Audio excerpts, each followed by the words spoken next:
So I was born in Manhattan, New York. Both my parents were living there at the time, but shortly after, I moved to Australia for 3 years because my mom's Australian and my brother was also born there. I lived in Barden and I lived in West End. In 2006, I moved to Moreau, New York with my grandparents. Shortly after that, I moved to Wilton, and that's where I have lived ever since. Now, for most of my life, I have been interested in music, and that is mainly because I was constantly surrounded by it.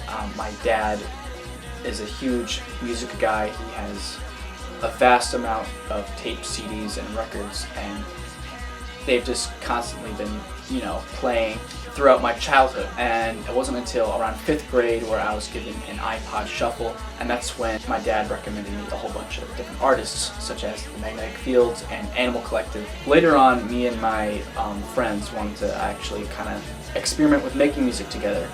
In 8th grade, me and my friends formed sort of like a little band thing.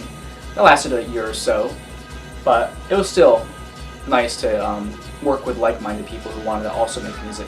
Around 11th or 12th grade, things really started to pick up. By then, me and my friend Gage have been making music together as like a music duo since 9th grade. We have a few songs together. Around 12th grade, I got closer with another one of my friends who also wanted to start a band.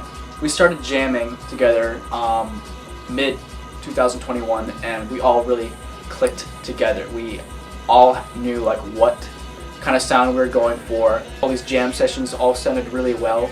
Ever since then, we've pretty much been jamming continuously twice a week. Recently, one of my other close friends, Ethan, joined the band. He's a bass player. We all just work really well together. We've played live in a few locations, such as Sweetside Records in Glens Falls and 42 Degrees. We've also done like a little house party in Fort Edward at my friend Dan's house. Our music can be summed up as psych rock, alternative rock, however you want to label that.